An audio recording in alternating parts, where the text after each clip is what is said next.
Can I replicate this hopper bird feeder my wife asked me to build for her? Follow along and find out how I did. My wife asked me if I could build her a hopper style bird feeder and sent me a few links to check out. One of the links she sent was to birdwatching-bliss.com that had a fantastic step-by-step guide on building this type of feeder. So after looking at the list of materials needed, I went to Lowe's to pick up aluminum screen, a sheet of plexiglass, and one cedar picket fence board for the roof. Now that I had the supplies I needed, I got to work on trying to replicate this hopper feeder. I started going through my scraps to try and find some pieces that would fit the length I needed. After finding the pieces I needed, I got to work on the hopper end pieces that had some intricate angles. I started by ripping down this leftover piece of plywood down to 7 1/4 by 9 inches. To help me set the right angle on my Vevor sliding miter fence, I had to get my angle finder out. This made setting the angle a much easier task than just eyeballing it. Cutting the top pieces was a breeze, and everything was going pretty smooth to this point. Making the bottom cuts was pretty easy for the first side.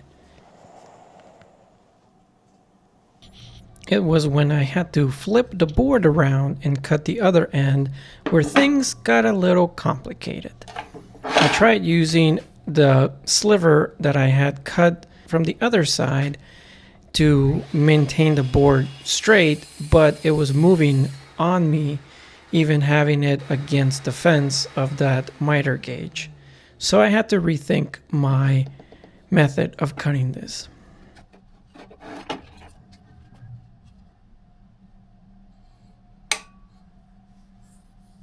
That's what it looks like when you have no idea what you're doing. Or, better yet, don't have the experience yet. So I took my miter saw out, set the blade to the correct angle, and cut the other piece off. It came out perfect. Now that I had the hopper end pieces properly cut, I had to work on the roof and cap pieces, and let's just say I really struggled getting these cut, especially when it came time to find the angles and how to properly set the sliding miter fence. There was a lot of pacing and thinking that took place during this process of the build.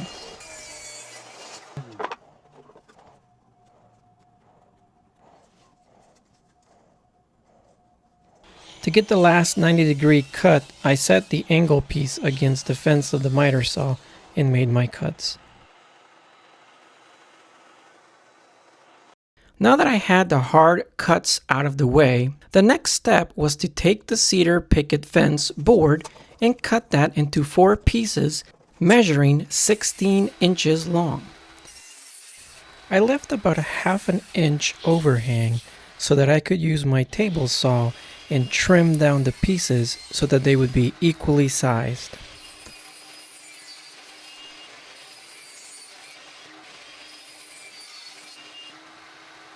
Since 2 of the pieces were going to be joined to complete the dome of the roof, I had to set my table saw to the right angle.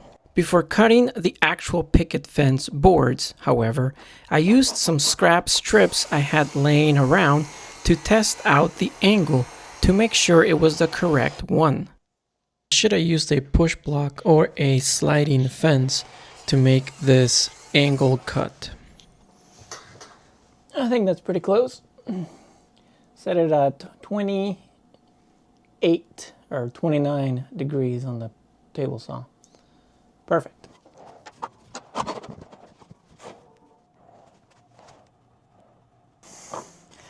Good thing I checked. I was going to cut the wrong side. I was going to actually cut this, but I need to cut it this way so that when they meet up in the middle like this, they'll have the right angle. Instead of this will not work. So always double check. Remember, measure once, measure twice, cut once. Once I verified it was the correct angle, I made the cut on 2 of the cedar boards.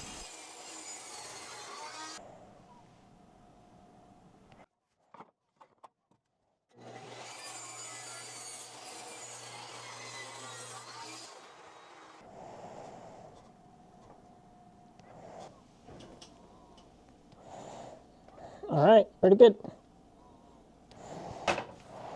The next step was to cut the wood pieces that would make up the bottom frame of the hopper feeder. But before I could even cut the pieces for the frame, I made a huge mistake and forgot to set the right width on my table saw fence. So when I made my cut, I was way off.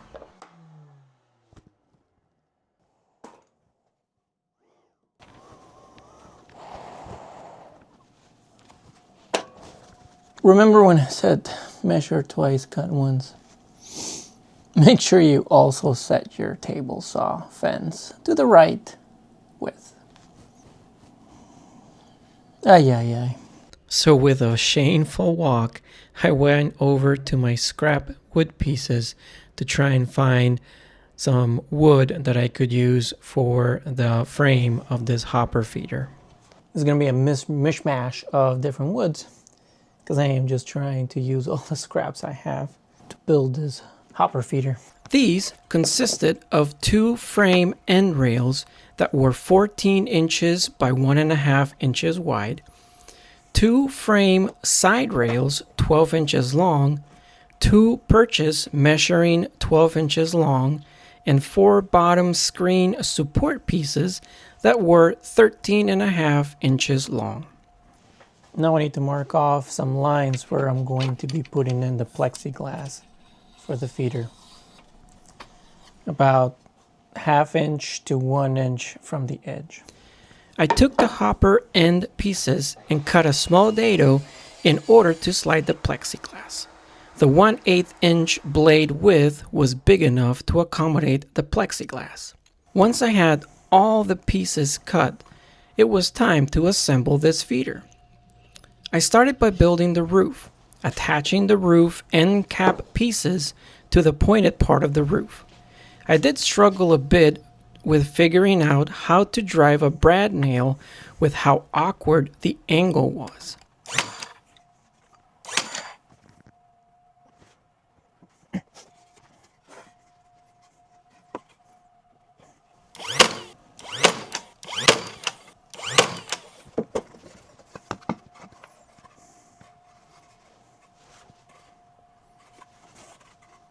Using some wood glue, I filled in the gaps that were left over when the 2 pieces came together to form the dome.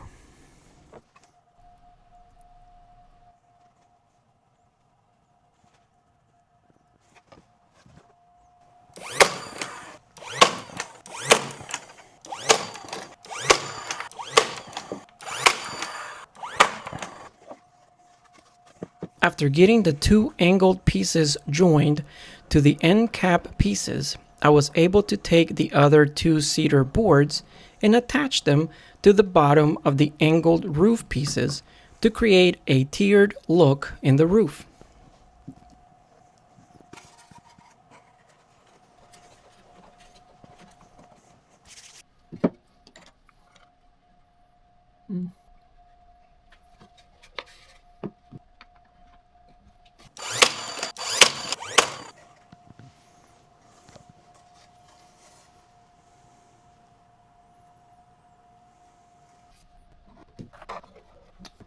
I repeated the process on the other side by adding some wood glue and fastening it with the brad nails.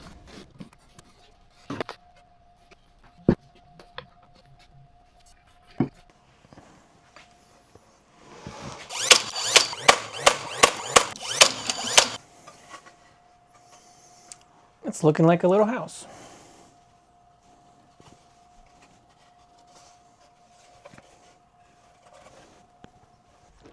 I then moved to assembling the base. Using my Bessie corner clamps, I held the wood pieces together to allow me to drive a screw in with ease without awkwardly holding both board pieces and a drill at the same time.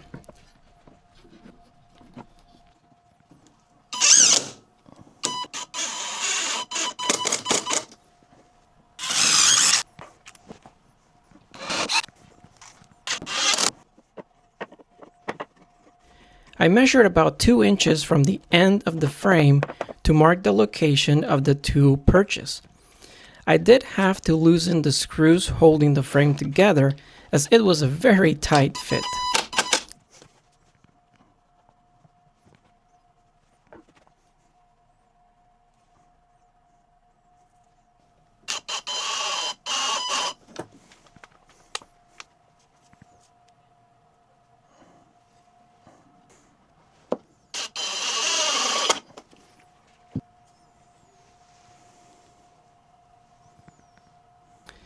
I then took the aluminum screen and stretched it over the base, leaving some overhang to fold over.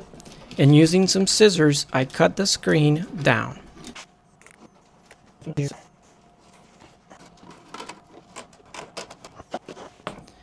To secure the screen, I used the rest of the boards that would act as the floor or base of the feeder, holding the screen tight against the frame, allowing the food to sit on top of the screen.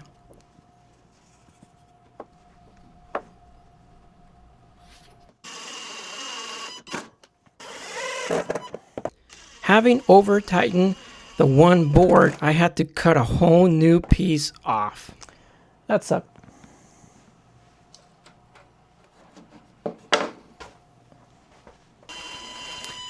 After my small setback, I fastened all wood pieces using some wood screws and stapled the overhang of the screen to the end wood pieces.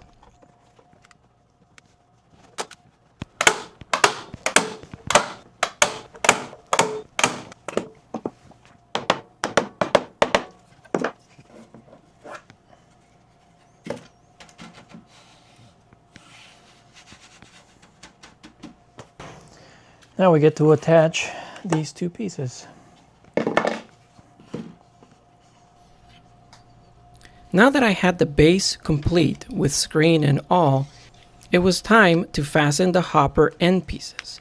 This was done making some pilot holes and driving some wood screws to secure the pieces in place.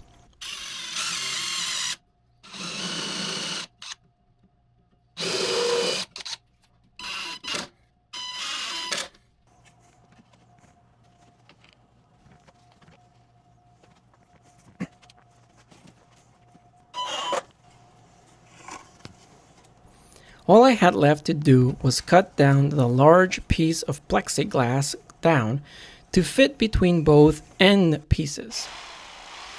I first tried using my jigsaw, but with all the vibration caused by the saw, I stopped before cracking or breaking the plexiglass. Luckily, I was able to use my utility knife to score the plexiglass enough to be able to break it apart.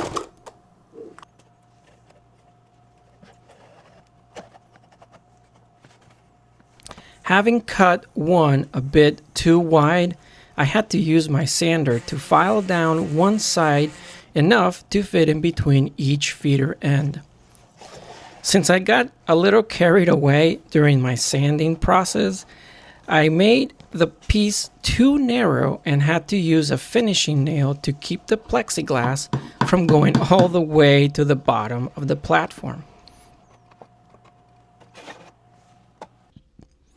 I must say, this hopper feeder turned out really good. For having built it from scrap wood I had laying around and buying just one cedar plank for the roof and not knowing what I was doing, this first attempt at a hopper feeder was not bad at all. Well, the wife and kids approve, so very nice. I think this turned out really good. Let me know in the comments what you think, and I will catch you all in the next video. See ya!